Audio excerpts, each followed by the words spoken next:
Hey, it's Jason, ODB, aka the Lincoln Addict. Just got back from a few days over at the beach, and it's hot out, but working on the 64.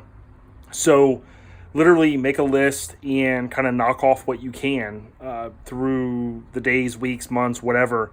And this is one thing that one of my buddies told me I should have, or I should really do while the motor's out. Basically, the heater core, if you take a look here in a second, you're going to see the ends are pretty nasty on this thing. So the good thing about these Lincolns is everything is accessible right here.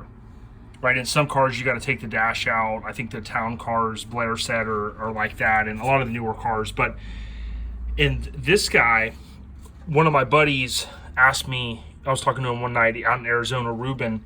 He was like, one thing you should do, Jay, he's like, you're talking about redoing all the AC. It's all going to be new stuff. He's like, why don't you check your heater core? And at first, I talked to a couple people, and I think they're right. It's like, hey, 64, 65, I think it's rare that they're bad, right?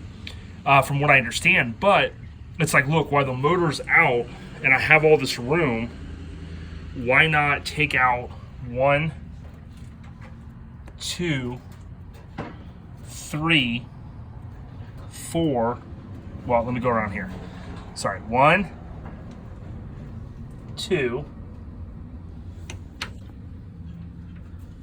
Down there's 3. 4 is right there. Sorry for the jerky video. And then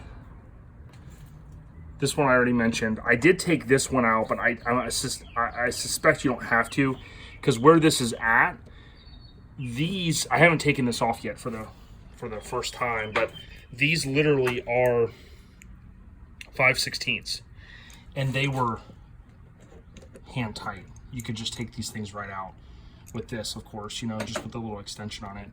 But let's take a look at this. It's the first time it's being unearthed. I've done this a couple times with the gas tanks and stuff. It's always fun. But you can see from there, it's looking pretty nasty. Now, it's not to say that this is bad, but my friend had a good point. He's like, look, you're going to have new condenser, new radiator, new hoses, new compressor. I mean, a lot of new stuff. Why would you risk putting the motor back in? And sure, you might be able to kind of get to this. You guys know, if you have a Lincoln of this era, that you can easily, you could take this off while the motor's in. But again, why not? Why not just spend not even 5 minutes and take this thing off? So let's see what we're working with here. It's kind of moving right here. Apologize, I don't have a video assistant today. Kind of work this. Now, I had also cleaned up, spent a lot of time cleaning this up, and because the hood has been off, this thing has just gotten real dusty. So that's another thing I'm going to do. I'm going to kind of clean this off with good soap and water. And someone had suggested to me to put, Blair did, that you could almost put like a car wax on this. And it's what I did one day, and I did a side, or a kind of a side-by-side comparison, and it was night and day. I actually took these off and cleaned up there a good bit with water and soap and everything. But it's not really on the agenda for today. But while this is off, I would suggest that to anyone. I'm just pretty OCD when it comes to doing things like that. Now I'm peeking in there, and it actually doesn't look too bad. The part, when I checked Lincoln Land's website, I think it was $165.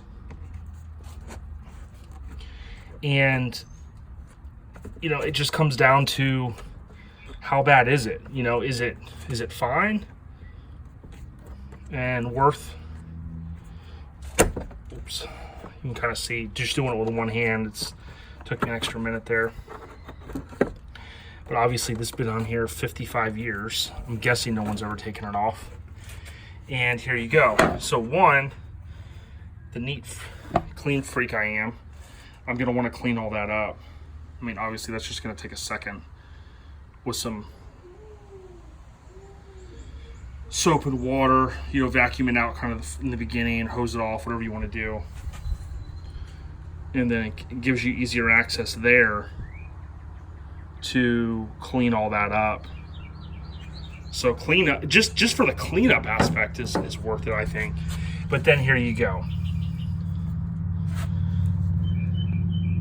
That doesn't look too bad, to be honest. I mean, I've never taken one of these apart, but it kind of gives you an opportunity to assess it. Looks like, you just have a couple. You have one, which you guys can't really see, one right there, right? Again, a little bit of dirt. I don't know. You could probably, I believe people have told me you can take these to like a radiator shop and they'll pressure test it. Maybe they'll flush it. I don't know. I mean, to me, it doesn't look that bad. I'm not an expert when it comes to these heater cores. But it's not to say that I may not still take it off. Again, you got one down here, you got one up there, one here. You can see like that needs a little bit of cleanup, really. Just a short-headed deal, but there you have it. That's how you take the cover off. It's only those 4 or 5 bolts. I think it was 4, and just gives you that opportunity to kind of come in here. Like for instance, like up in this guy, like I said, I had taken these off before, so these are kind of loose. But there's those 2, there's that one there, there's one here, and there's 2 back there that you got to get with a wrench. You definitely can't get a socket back there. But yeah, it just depends on how much cleanup you want to do on these cars. That's what I always say. But a lot of this, you guys will remember, I did POR 15. I haven't really kind of gotten down in here, so to speak. But you can see here where I knew where all this goes. I wasn't too concerned with having that painted all the way back to there. So I had this just kind of have my buddy paint up to that. That's all POR, and then you can even see here the part number. This is on that channel where the wiring runs, and those like just push down right there. That was powder coated because that was, if you look back at my original photos, that was all surface rust and just nasty. They had some sort of rubber coating on that. And you can kind of see here, you can't get down in this area with the steering box in, but all this was put back pretty much exactly the way it was, and all this will clean up. Before we actually put the motor in, I'll detail this one more time, and try to keep it as clean as possible. But still got to change this guy here. This is the culprit for a lot of issues on these cars, changing this bushing here. And if I remember correctly, there's a cotter pin right behind there that I think I've already taken out. Well, there's got to be a cotter pin there, because if not, that thing would just pop off. But you got to take that out. It's a lot easier, again, when everything's apart. I need to replace a cage nut here, they're referred to as, I think. Got a little overzealous. I was trying to put in, again, not an expert when it comes to everything, just love doing this stuff.